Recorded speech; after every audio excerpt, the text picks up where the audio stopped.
and to the republic for which it stands, one nation, under God, indivisible, with liberty and justice for all.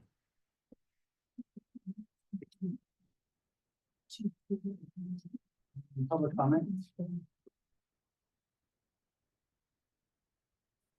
And then we'll move on to approval of minutes. Just to review the minutes. Yeah. I'll motion to approve the minutes. I'll second it. Does anyone have anything? Oh, sorry. Wait, no, sorry. Back up a minute. I forgot. Should have got jumped up. They just does have something for public comment.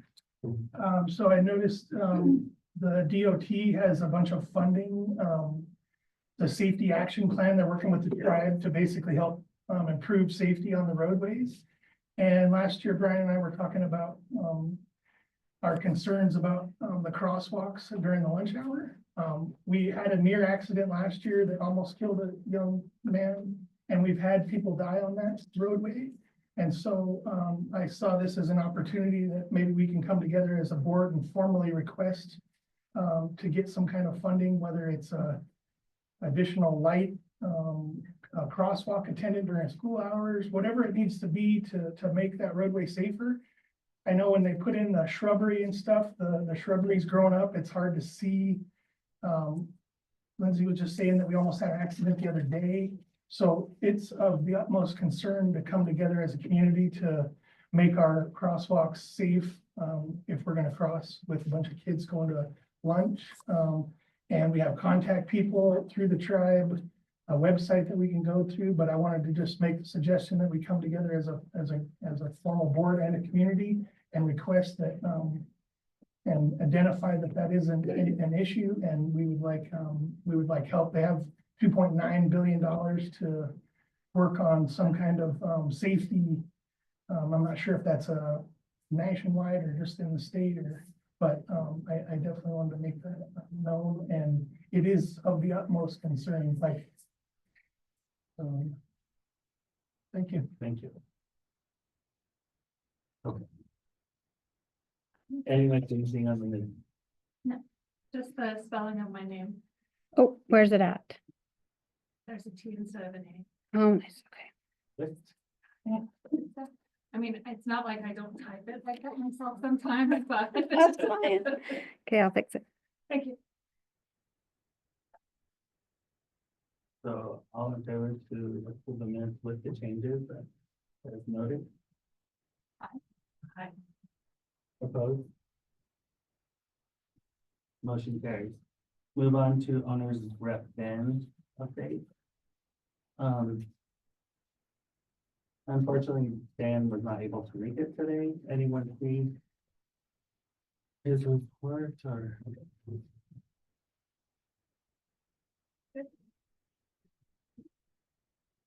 No questions? Okay.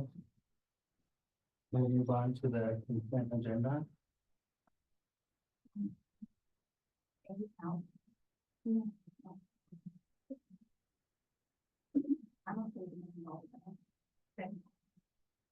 Very good. Okay. All in favor to accept the consent agenda? Aye. Did I get a, Oh, a motion? yeah, motion in a second? Crouchy motion. Okay, Lisa motioned. And my second? Thanks, Lynn. Okay. All in favor? Aye. Aye. Opposed? Motion carried. Move on to new business, student attendance agreement. Oh, I will motion to acknowledge the incoming incoming. attendance agreement. I'll second. All in favor? Aye. Opposed? Motion carries. Move on to the MHSA football classification, 8-man or 11-man for 26 and 27. Can we wait to motion until we hear public comment on this, or do we need to motion before that? That's the motion. And we have to motion one way or another. And then we can change the motion. We can amend it. Vote, right, longer. It's up to the board chair. How he wants to do it. So I will motion to stay 8-man in football clarification for classification for the 26 and 27 school year. I'll second that. Okay. Comment. What's our forecasted size of school or class? We are over the limit by 7 students, I believe. So if we move up to 11-man, we would be the smallest 11-man team in the state of Montana. The next team is 180 plus students. And we're sitting at 137 Yeah, and we'll be going down in the next couple of years as well. So this is not for next year, not for the 2025, 26. it's for the following. It's for next year and the year after. Okay, I know it's the way it's on there. yeah. That's confusing. Okay, so next year and the year after. So it would be football season 25 and 26, not 26 and 27. We do fiscal years and we talk school. But just to clear. Do you have anything? Yeah, certainly. I am Ryan Landolfi, the head football coach. Next year will be my 10th season coaching football in our league. I believe for the health, safety, enjoyment of the student athletes that 8-man is where we belong. I really feel like MHSA has just put us in a weird situation. I don't see any good reason that we should move to 11-man as far as a health, safety standpoint, certainly not a competitive standpoint. Like you said, the next biggest school is 180, is a lot more kids. The top schools, the most competitive schools in 11-man are over 300. We would have to reconfigure literally everything. I mean, 8-man and 11-man are significantly different. And I think putting our undersized roster, both in terms of numbers as well as just athlete size, would pose a physical risk to our kids. We certainly, even if we have the biggest roster we ever had, the 23 season, as big as 36, even still, that would be pushing it, I think, to have an 11-man team. Most 11-man teams are playing guys on one side of the ball, not many going both ways. 8-man, almost everybody goes both ways. As a small roster, we would be forcing kids to play both ways against kids who don't. Bridger was one of the biggest kids on last year's team and the previous season. Even this year, previous season. And I think our average weight for our most successful season we've had in a long time was probably 180 to 200 pounds.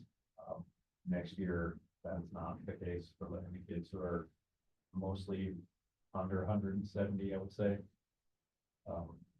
All of that is to say that I just don't think that it would make for an enjoyable experience for the kids. It wouldn't be competitive, pose a lot of physical risk, I think.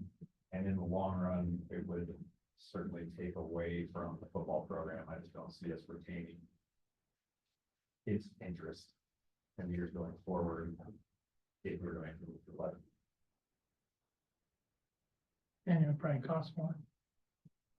That's not even something I know anything about or have considered, but I mean, I guess from an equipment standpoint, sure, I think traveling and then moving the goalposts. sure, yeah. Thank you. Appreciate your input. Well, I don't want to put you on the spot right there, but I do have questions. So how do you feel as a student athlete for us to do this, to make our decision? I just think we should stay at 8-man.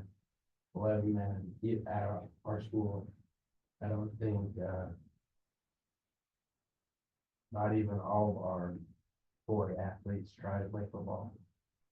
If you look at like the starting five basketball, none of them play football. I just don't think there's any. real football. Okay. Okay.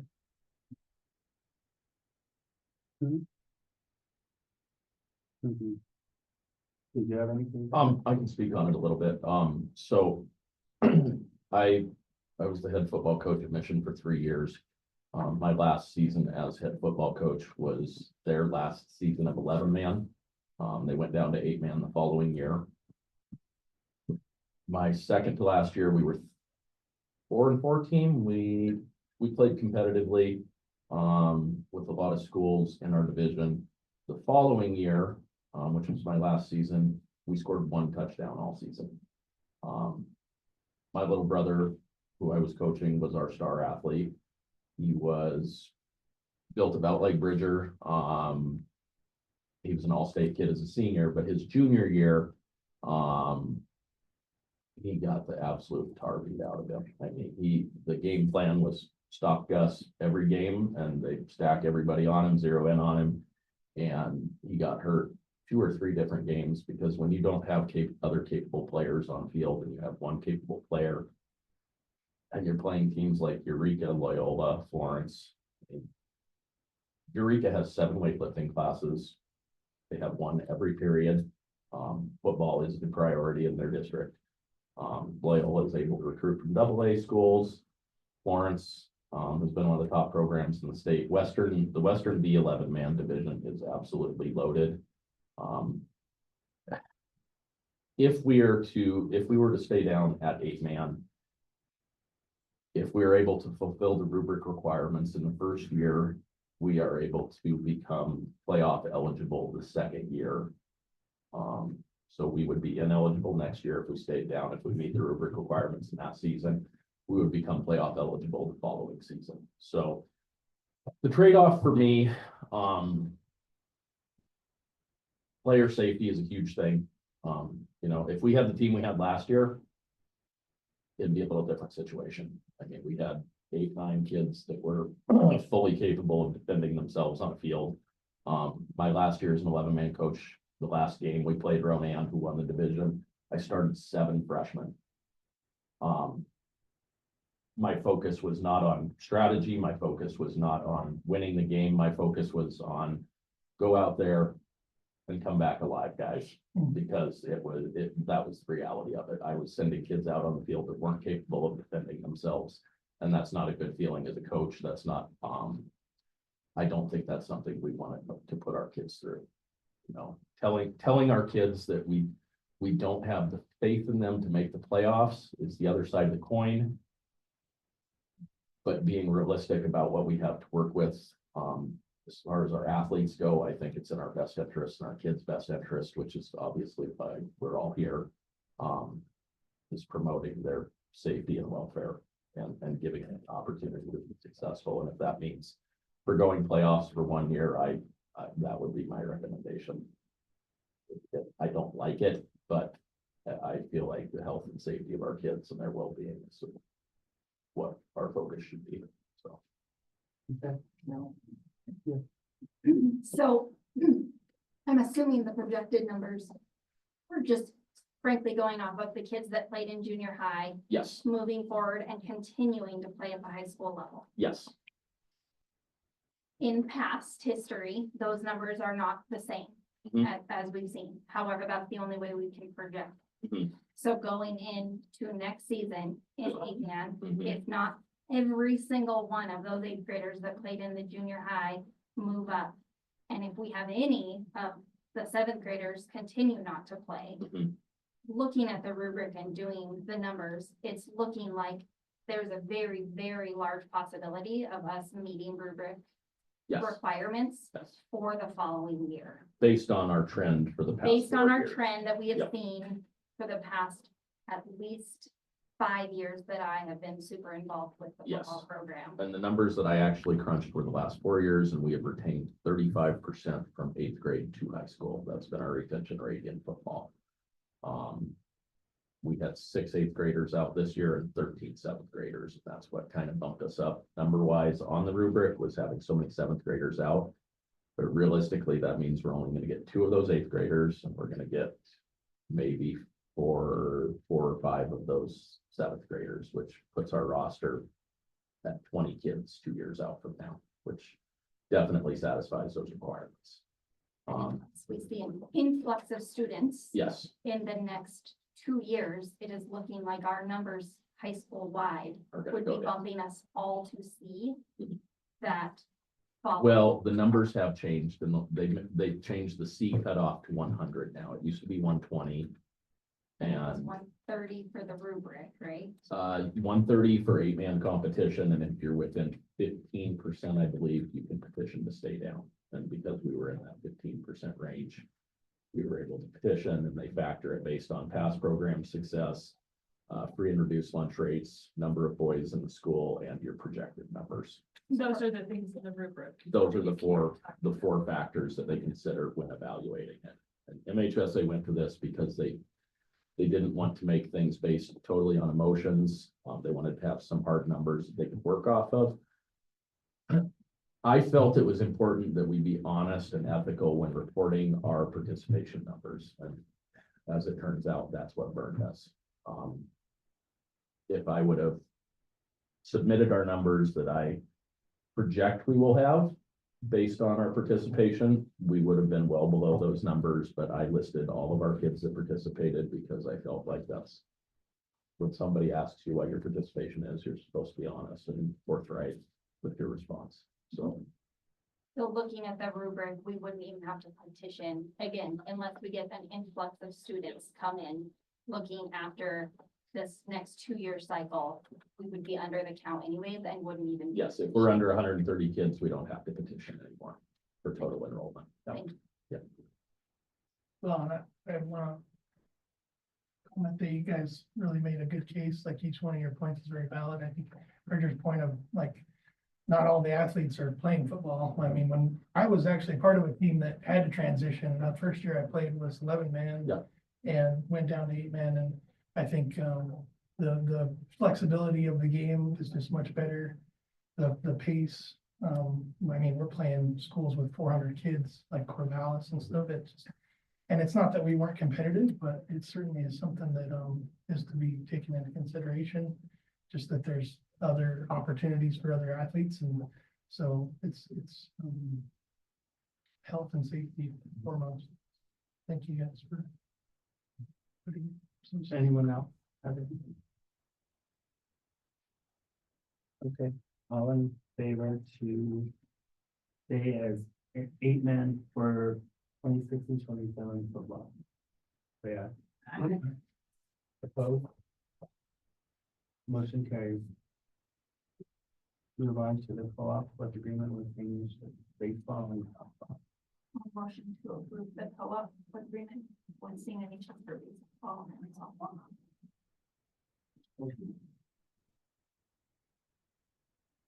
Anyone have anything? All in favor? Aye. Opposed? Motion carried. Move on to Benning Downey and Associates, updated contract.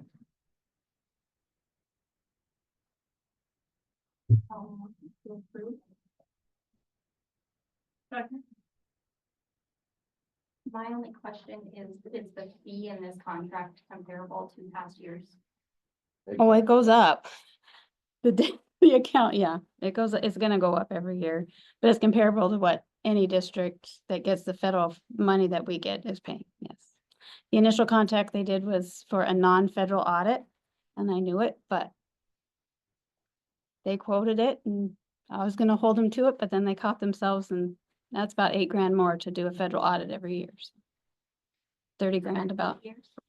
It's for, you guys did it for 3. We do 3-year stints, yeah.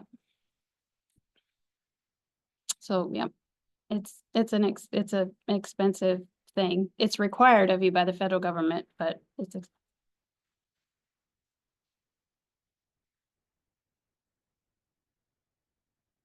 they do a good job and we have a really good relationship. If you guys, after 3 years, want to look at something else, I'm totally open to it. But yeah, you're gonna see comparable prices pretty much across the board, just because not many people want to do schools anymore, just because they're so okay. And I'm assuming bringing somebody new and them having to learn our whole district and everything, the cost would probably be higher. Yeah, and my time would probably even be higher because it would be, yeah, just because I have such a good relationship with these guys. We've been with them for what, 14 years of my existence here, 15?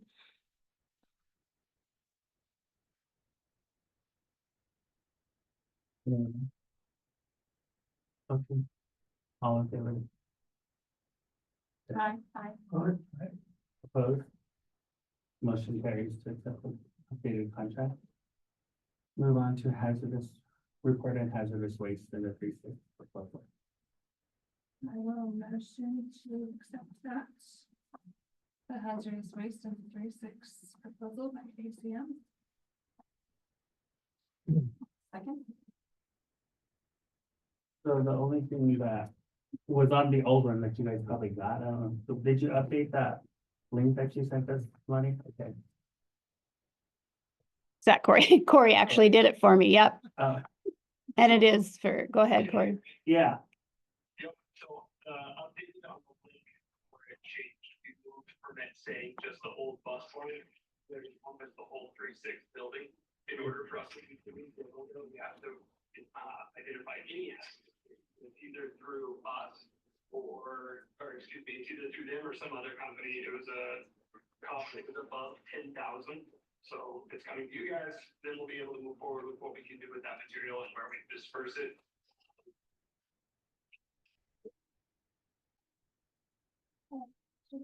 So, Corey, I have a question. On this, sorry, you're static. Oh, hold on 2 seconds. Okay, How about now? you're better. Is that better? Okay, yeah, Okay. yeah. We'll try So that. is the plan to, get rid of the entire building, the 3-6 and the bus barn? The current is. She is to finish the current K6 build in its entirety. And then per the language that we put into the grant, either repurpose or demo the 3-6. And repurpose or completely get rid of it. With that being said, then, in order for us to do anything with the 3-6, we have to be able to get the asbestos out if we're gonna keep any of those sections. Or, the building committee met, one of the projects that we're looking at seeing cost for right now is demoing.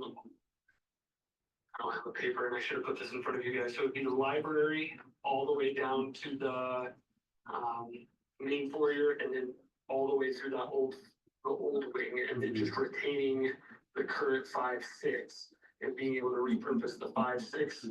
And that was based on the structure of the building not costing more than what we feel like would be to just replace the building. Gotcha. So then my only question is the destructive sampling, where they're just going to go through and just pull down big chunks and that sort of thing. Is that going to go through all of that?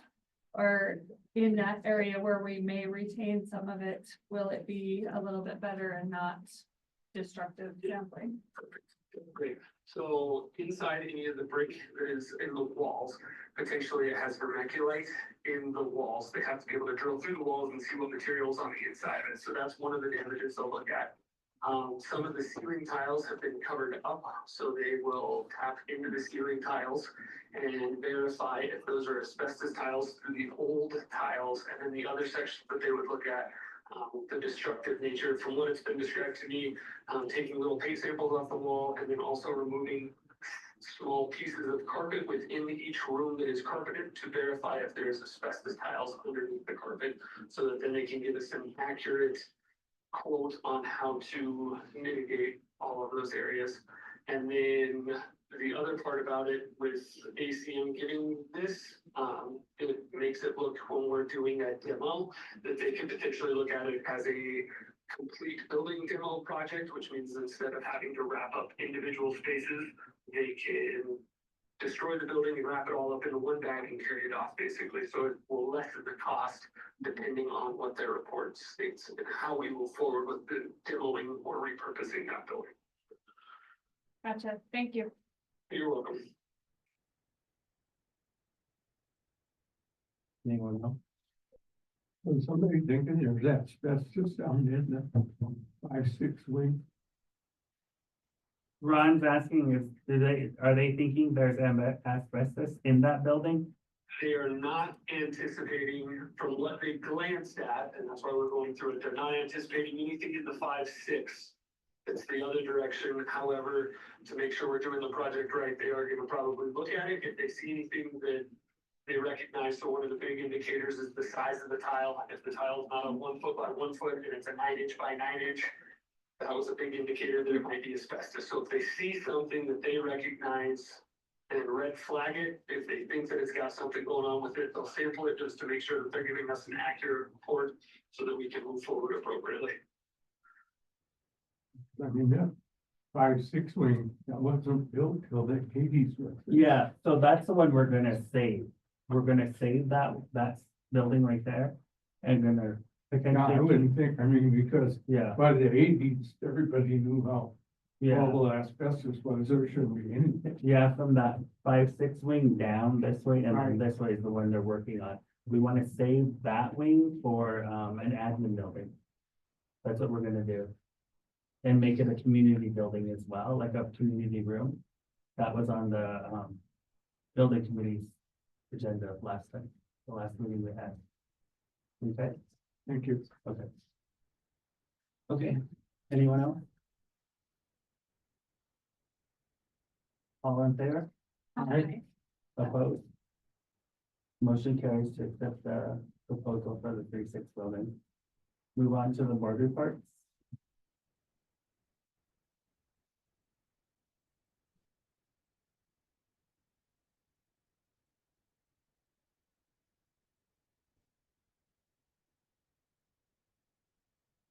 Any more things?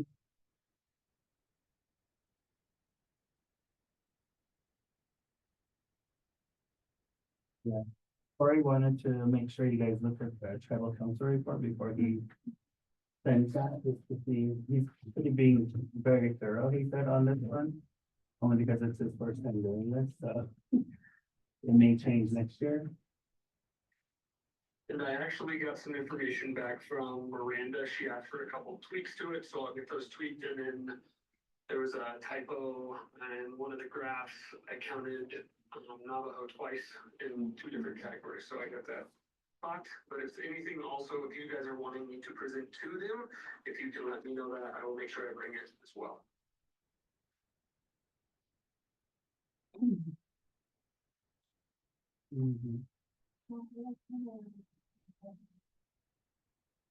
Okay. Any more questions before? Move on to Amber's report.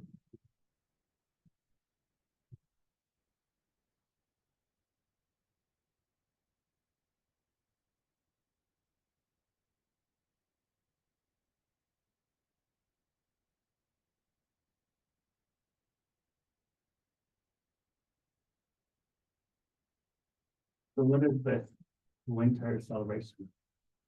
It's just something that the kindergarten teachers along with Miss Carney decided to do, mainly because we do not have a music teacher this year, right? And so they just thought it'd be fun for kindergartners. They've been working together as, you know, in kindergarten staff and in PE, and they put together a couple of, I don't want to call them skits, routines, songs, some drumming, some scarf throwing, yeah, and then the hope is to entertain parents with hot chocolate and cookies and a Santa visit. Those are all the hopes, as we know, things kind of change depending on what's up, so. This is something that is kudos to our kindergarten teachers and our PE teacher, you know, because they stepped up and said, I mean, kindergarten kids love this stuff, right? And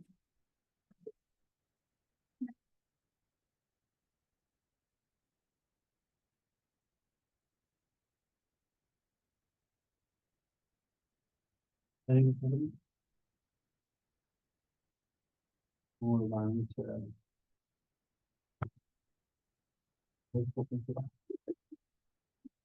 Yeah, I know, I have one line right now, but, currently in the high school, I look at athletics, currently underway, boys had a successful, weekend over in Hamilton, going 2-0, girls still were competitive against Valley, came off a great win, had a tough loss against Knoxon, but I do see the ups where both teams are gonna compete, you know, but one of the biggest challenges is more participation. I'm a big believer that participation is very important because it keeps you involved and it keeps you out of trouble. I wish we had tournaments during the winter break. That way it keeps our kids out of trouble, keep them doing something. Another possibility, like I talked last time, is maybe next year, look at adding speech debate for those students who do not play sports. There's another method where kids can be successful in speech debate is so successful in helping them become better students. And as writers, researchers, everything. I want to see more interest in, which is also, in the fall, try to get more to join cross country. Encouraging them that this is going to help you with basketball, for the next season. But it's tough to sell kids running, but one tough piece that we need also is, like I said, is females out there.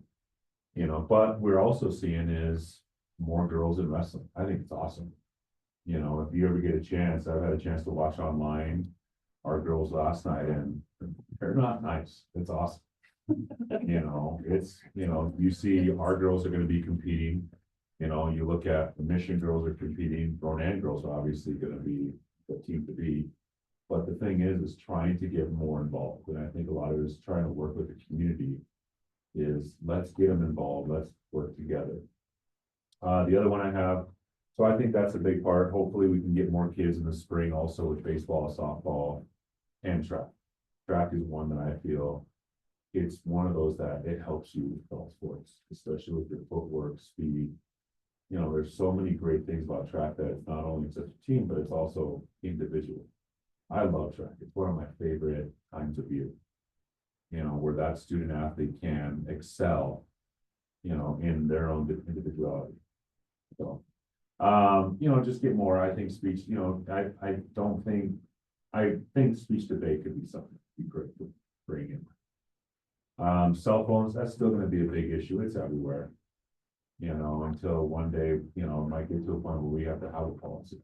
No, we're not having them anymore. And that's one of those things I know parents are gonna fight about. What about, something happens? Well, what if they need me in emergency? Well, we'll do like when we grew up. Use the phone in the office. 100 years. Use the phone in the office. Until that, and one of the things is research has shown that the significant benefits to learning and positive school engagement is when students aren't accessing. We ask many parent guardians and students to support those efforts of a healthy balance to the school day. And there's students may use devices. We've encouraged, hey, you can use it between classes, lunchtime, after school. And they have a lot of it, and you see and you can see it in a lot of classes where when they don't have their phones, their engagement has broadened.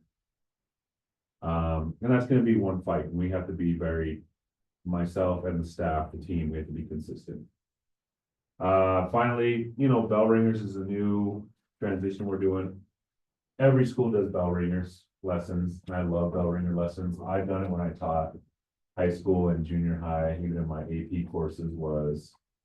It just helps students understand the purpose of what the lesson's going to be. Hey, this is what we're doing, or here's a heads up, or let's refresh from yesterday. About what happened. I used to do it with history and language arts I acted like it was like a soap opera last time on, but the thing is these are great to get kids going right when they walk in, see it, they're engaged. And the staff is doing an awesome job, doing this. At our student month, I think that's become, I can see, and I know Boston and I've talked about, we're seeing more where students they like seeing that positive affirmation. You know, this one was very special where we had some students who, they don't have the best home life, but when they got that student a month, it made their whole day, you know, especially coming, you know, after Thanksgiving break. You know, it made their whole day. It's just a donut, but it's also just telling them like, hey, we appreciate you being a good person. You know, and we're not looking at it as grades or sports, it's character, leadership, sometimes resiliency for children. You know, and so that's one where, and I think it's important, even just PR, put it on Facebook. Parents love to show that, and it's great to show that. You know, and we're gonna put one for in a semester as our resilience tool. That one girl, that one boy who has shown resiliency all semester. And I think it's great to do that, to celebrate the good, you know, the kids. But now, you know, looking at the holidays coming out, this is the tough time. You know, I think this is the tough time is the holidays because there's a lot of obstacles, many of them have to overcome. We have to keep in mind that us staff members, teachers, we gotta be their light. You know, and I think that's one of those things we have to show that we are the most important part of it. You know, I think that's a huge piece, you know, because not everybody has the same home life or the same experience in Christmas or holidays. You know, there's broken promises or other things. So this is the part where we gotta really dig into positive, you know, affirmation for them. And, you know, I challenge my staff, hey, let's make some positive phone calls. Tell them how great their kid is. You know, how many times do we want to hear about our kid? You know, what great things are they doing? And I think this is one that can help out. The holidays are tough. I'm not a big fan of holidays. But we got to make sure we stay there for those kids, you know, and students. So. I have one question for you, because I keep getting questions, I should know this, having a senior. Can you go over the honor roll pass and how that is used? That's still new to me. I keep getting asked about it, and I should know this, having a senior, but I believe it's a 3-day of school off. Well, is it our go day? No. This is an honor roll pass. So I'm still learning a lot of these things. Well, they're new to me. That if you would like me to. Yep, So when the kids get categorized as qualifying for an honor roll pass, they just swing by the office, they pick up the pass, they have to go around to each of their teachers, collect any work that they would be held accountable for on the day. And then they are able to take that day off in advance. They have to submit it to Mr. A. And then he would approve it, but they're able to take that day off and it doesn't count against their attendance. They are, however, required to still do the work. So. thank you. That's how I thought it was, but I was like, I better double check before I give any information on this. Thank you. And I can send you a copy of it so you can speak to it a little better. Awesome, thank you. You're welcome. Anyone else? My only question, and I'm not asking for a solid answer as far as numbers, but like, how many of our students don't play sports? There's quite- If you have a rough idea, and then how many groups do we? Well, we how look many- at, let's look at boys, how many basketball, 30s, 40s? Yeah, low 30s right now. Low 30s, which is still high, but in the girls, we have maybe 12. In basketball, wrestling, 13. Yeah, How many in wrestling, wrestling? we're at 18, 10 boys and 8 girls. So, you know, um, and that's the thing, we have those others that don't play sports, Oh, yeah. which I think, I like I just, said, for speech for debate me, would be. it's, figuring out how many kids aren't gonna play sports and seeing how many clubs or other activities we can have to engage them rather than, a lot of kids will just go to the sporting events even though they don't really care about sports, and I think it just cries to the need for other things. And I personally know families that have taken their kids out of the school because other schools have more activities or groups and classes that can, you know, meet their needs, and they're not necessarily athletes. I feel like we do put plenty of emphasis on sports, but I'm hoping that we can just put energy back into our other programs. I thought we had a drama club last year. We don't have one this year. You haven't had a job in a while. Yeah. Or I guess it was 2 years.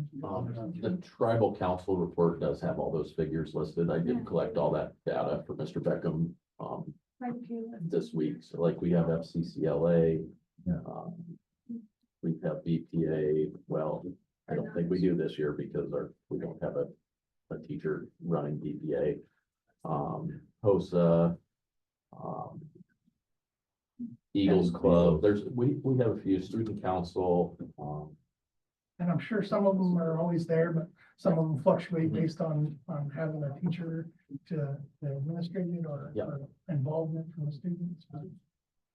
And then we started that, cooking club too, right? Yes. Yeah. Have a cooking club now. I love it. I encourage more diversity whenever we can. And I do like the student of the month because it allows me to reach out to people like Bridger and say, congratulations on that. And that's an excuse to talk to someone that you normally maybe wouldn't even talk to. So I think that's. So thank you.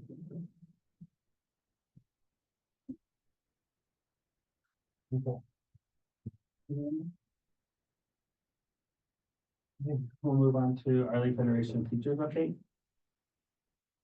Seeing none. Move on to approval of claims, payroll, and report. Motion to approve the claims payroll. Here's that one.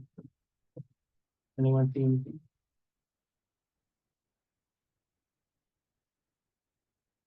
All in favor to approve the claims, payroll, and report?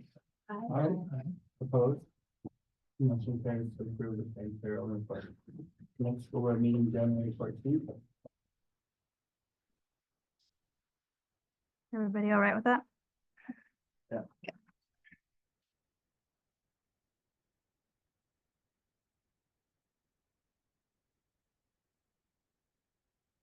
Wanted to say too, I appreciate, I know it's not always easy to do the scheduling, but there are no Tuesday basketball games this year. Yes, and Yeah. next year I will make an effort, kind of an oversight this year, my apologies, but we did have some junior high games and volleyball scheduled on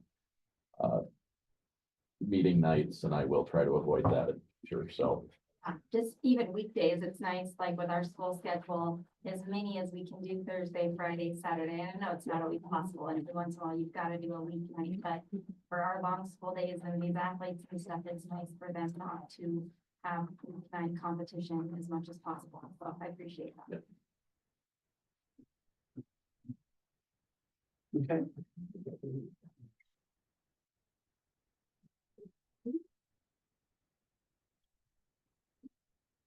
Got your pick down here, Lenny. One of these two. All in favor? Aye. Opposed? Motion carried. Thank you, everybody. Thanks for your input, Richard. I really appreciate it.